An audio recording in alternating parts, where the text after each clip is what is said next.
santidade de Deus, mediante a sua lei, as suas determinações e as suas proibições. A lei revela aquilo que Deus se agrada e aquilo que Deus proíbe. Êxodo capítulo 20, verso 14. A palavra de Deus nos diz: não cometa adultério, ou não adulterarás. Não adulterarás. O Novo Testamento, quando o Senhor Jesus, ele é naquele bloco de Mateus capítulo 5, quando ele traz à luz o significado, no sentido de todas as aplicações que esse mandamento repercute. O mandamento, ele traz uma proibição, e essa proibição ela deve ser entendida sendo aplicada a várias áreas, a vários contextos, a vários aspectos. Assim como nós vimos, o não matarás, ele não se resume ao ato final, quando alguém tira a vida de outra pessoa, mas ao caminho que leva uma pessoa a guardar mágoa daquela outra pessoa. O Senhor Jesus diz que ela já está matando no seu coração.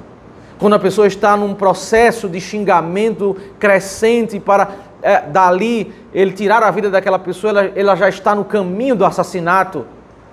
Do mesmo modo, quando o Senhor Jesus trata sobre adultério, ele diz que quando alguém deseja no seu coração uma mulher e um ato de infidelidade, aquilo contrário à lei de Deus, ainda que ele não está propriamente realizando, ele já cometeu o pecado no seu coração. O que o Senhor Jesus está falando é que é um princípio próprio da lei, que aquilo que Deus olha, aquilo que está em nosso coração. Na realidade, os fariseus, eles não haviam entendido que esse ensino já estava estabelecido pelo próprio Deus na própria lei, porque o 10º mandamento, ele é não propriamente um novo mandamento, mas ele é a proibição de você desejar aquilo que foi listado nos mandamentos anteriores. Não cobiçarás a mulher do teu próximo, não cobiçarás a casa do teu próximo, não cobiçarás os bens do seu próximo. Você passa a ver que o 10º mandamento, ele está dizendo: olha, eu já disse tudo isso nos 9 mandamentos, mas agora eu estou dizendo a você que você não pode desejar tudo isso que eu já disse que você não pode fazer. Então, os fariseus não haviam entendido isso, e o que Cristo está fazendo não é propriamente algo novo, mas ele está explicando aquilo que eles deveriam ter entendido, o significado do 10º mandamento, o desejar. Então, se nós queremos entender o que é o adultério, nós precisamos entender que a santidade de Deus, ela exige a proibição sobre aquele ato final, que esse pecado aqui ele está listado como aquela lista de pecados que eram punidos, e Deus ele fazia isso para destacar a gravidade do pecado social, né? Como isso era ofensivo a Deus, com morte, né? Nem todo pecado era punido com morte, mas o pecado do adultério era punido com morte por causa da gravidade que destruía-se uma família, né? As repercussões, as implicações eram terríveis, e o ato imediato ao adultério era o apedrejamento das duas pessoas envolvidas ali naquele ato, e a pessoa que sofreu o adultério, ela imediatamente já se tornava viúva. Quando chegamos próximo do Novo Testamento, o Império Romano ele assume a liderança do povo israelita, e os judeus eles não têm mais autonomia para aplicar a pena de morte, ainda que a lei diz que eles deveriam aplicar a pena de morte, mas agora eles não são legisladores civis. Então toda vez que eles querem, segundo a lei, diz lá que eles devem matar, eles primeiro precisam pedir autorização ao imperador romano, ao governante que reside ali na região, que está mais próximo deles, né? Por isso que para eles, na lei diz que lá que o crime de heresia é punido com morte, e eles julgam Cristo como um herege, eles vão ao governador pedir a permissão, porque ainda que passou pelo sinédrio, passou pelo tribunal, eles não têm autoridade para matar. Mas isso, a lei faz isso por causa da gravidade do pecado. um capítulo na Bíblia, meus irmãos, que nos adverte, nos orienta sobre o perigo do adultério, como isso pode destruir uma família, como pode destruir as nossas vidas. É o texto de Provérbios capítulo 5. Provérbios capítulo 5, nós temos como que um manual da sabedoria para nos apartarmos do caminho do adultério. Um dos perigos do nosso coração, dos nossos passos, dos nossos pés, quando nós lidamos com a exigência de Deus e com o pecado propriamente em si, e pode ser um caminho que nós vamos tomar, isso não é um caminho sábio, é nós olharmos propriamente para o ato final do pecado.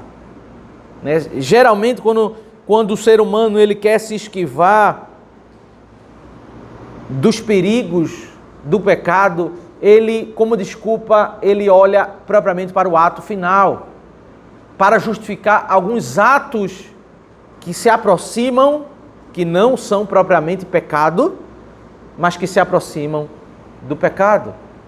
E Provérbios é um livro de sabedoria quando o sábio dá conselhos a seu filho, e os capítulos eles iniciam geralmente com essa chamada: meu filho, tenha atenção à minha sabedoria, como inicia o capítulo 5.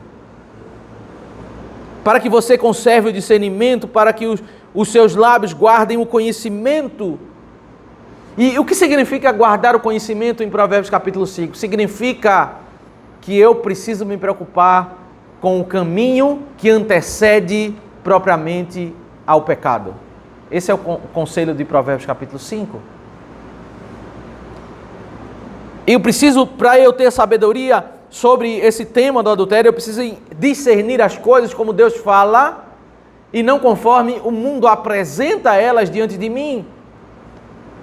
E ele vai dizer: porque os lábios da mulher imoral destilam mel e suas palavras são mais suaves do que o azeite. Na cultura israelita, meus irmãos, duas coisas extremamente apreciadas é o mel e o azeite.